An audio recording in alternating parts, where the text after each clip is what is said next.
రాయలసీమ వాసుల చిరకాల వాంఛ తీరబోతోంది. కడప ఉక్కు పరిశ్రమ కళ ఎట్టకేలకు నెరవేరుతోంది. రాయలసీమ వాసులకు సీఎం చంద్రబాబు ఇచ్చిన హామీ నెరవేరబోతోంది.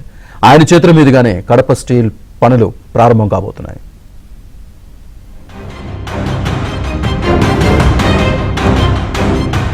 కడప జిల్లాలో ఉక్కు పరిశ్రమ ఏర్పాటు చేస్తామని దివంగత మాజీ సీఎం వైఎస్ రాజశేఖర రెడ్డి హామీ ఇచ్చి అప్పట్లో ఆశలు రేపారు. అప్పటి నుంచి కడప జనం ఎదురు చూస్తూనే ఉన్నారు. 2019లో జగన్ అధికారానికి వచ్చిన తర్వాత సొంత జిల్లా వాసుల్లో మరిన్ని ఆశలు రేగాయి. మాటలు కోటలు దాటించి చేతలు గుమ్మాలు దాటించని జగన్ రెడ్డి కడప సిమెంట్ ఫ్యాక్టరీకి శిలాఫలకం, భూమి పూజ, కొబ్బరికాయ కొట్టడంతో సరిపెట్టారు. జగన్ రెడ్డి 2 సార్లు భూమి పూజ చేశారే తప్ప పనులు మాత్రం ప్రారంభించలేదు.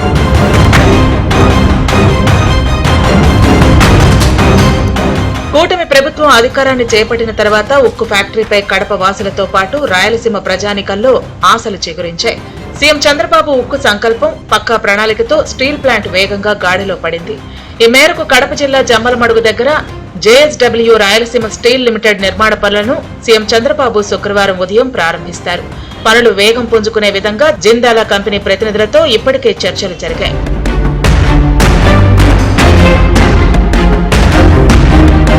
ఉక్కు కర్మాగారానికి అన్ని వసతులు కల్పించడం ద్వారా మొదటి దశను 2028కి పూర్తి చేసేలా ముందుకు సాగుతున్నారు. 16,350 కోట్ల పెట్టుబడితో స్టీల్ ప్లాంట్ నిర్మాణానికి జిందాల్ సంస్థ శ్రీకారం చుట్టింది. 2 దశల్లో నిర్మాణం పూర్తయితే 2,500 మందికి ఉపాధి లభిస్తుంది. తొలి దశలో 4,500 కోట్ల వ్యయంతో పనులు పూర్తి చేసి ఏడాదికి 1 మిలియన్ టన్నులు ఉత్పత్తి చేస్తారు. స్టీల్ ప్లాంట్ కోసం ప్రభుత్వం 3,271 ఎకరాల భూమిని కేటాయించింది. 2018లో చూసుకోమనండి, జగన్మోహన్ రెడ్డి గారు ప్రతిపక్షంలో ఉన్నారు. ఆ రోజు 2018లో మేమేం చెప్పాం, ఏం మాట్లాడాం జేఎస్డబ్ల్యూతో. జేఎస్డబ్ల్యూనే కాదు, ఎక్కడ క్రెడిట్ చోరీ అవసరం లేదు. లోకేష్ బాబు గారు క్లారిటీగా చెప్పారు, అయ్యా మేము దేశ విదేశాలు తిరిగి కాలుకు బల్పం పెట్టుకుని పరిశ్రమలు తీసుకొచ్చాం. మేము తీసుకొచ్చి పనులు మొదలు పెట్టిన తర్వాత క్రెడిట్ చోరీ అంటున్నావు, నీ చోరీ మాకు అక్కర్లేదు. నువ్వు ఏమేమి తీసుకొచ్చావు, ఏమేమి ఎంఓఏలు అయ్యావు, నీ జే ట్యాక్స్ కట్టలేక పరిశ్రమలు తరిగిపోయాయి. ఈ రోజు జగన్మోహన్ రెడ్డి మాకెందుకండి క్రెడిట్, ఆయన క్రెడిట్ మాకొద్దు. జేఎస్డబ్ల్యూ కావచ్చు, గండికోట టూరిజం కావచ్చు, గండికోట R&R కావచ్చు, రేపు స్టీల్ సిమెంట్ ఇండస్ట్రీస్ కావచ్చు, టెక్స్టైల్ కావచ్చు, చేనేతలకు కూడా మేము 200 యూనిట్లు చెప్పినట్లు 200 యూనిట్లు చేతి మగ్గాలకు, 500 యూనిట్లు మరో మగ్గాలకు, ఎస్సీ ఎస్టీలకు ఫ్రీ, రైతులకు కరెంటు 9 గంటలు, ఆర్టీసీ స్కీమ్ నడుస్తుంది 24 గంటలు, రైతులకు కూడా 3 ఫేజ్ కరెంటు ఇవ్వాలనేది ఉద్దేశం.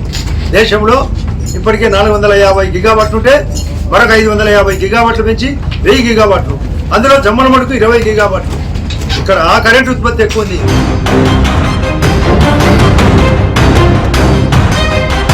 కడప ఉక్కు పరిశ్రమ ఏళ్ల తరబడి ఆలస్యం కావటానికి ఎన్నో రకాల కారణాలు ఉన్నాయి. రాష్ట్ర విభజన చట్టం 2014లోని 13వ షెడ్యూల్లో కడపలో కేంద్ర ప్రభుత్వ రంగ సంస్థ ఆధ్వర్యంలో స్టీల్ ప్లాంట్ ను నిర్మిస్తామని అప్పట్లో ప్రకటించారు. ఆ తర్వాత కేంద్రం కడప జిల్లాలో స్టీల్ ప్లాంట్ నిర్మాణానికి అవకాశాలు లేవని ఫైల్ క్లోజ్ చేసింది. 2018లో స్టీల్ ప్లాంట్ కోసం ప్రస్తుత అనకాపల్లి ఎంపీ సీఎం రమేష్ నిరాహార దీక్ష చేశారు.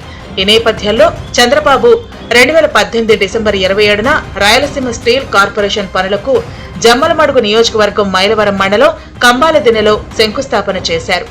అప్పట్లో స్టీల్ ప్లాంట్ కు 3,285 ఎకరాల భూమిని కూడా కేటాయించారు.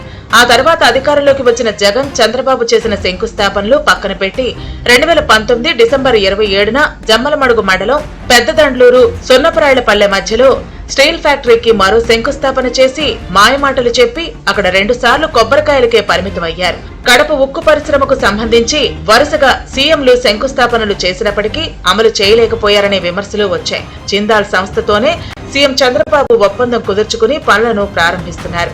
ఈ స్టీల్ ప్లాంట్ మొదటి దశను 2028 నాటికి పనులు పూర్తి చేయాలని నిర్ణయించారు. ఏదేవైనా రాయలసీమ వాసుల చిరకాల కోరిక కడప ఉక్కు పరిశ్రమ చంద్రబాబు హయాంలో పూర్తి చేయడంపై కడప జిల్లా వాసులు హర్షం వ్యక్తం చేస్తున్నారు.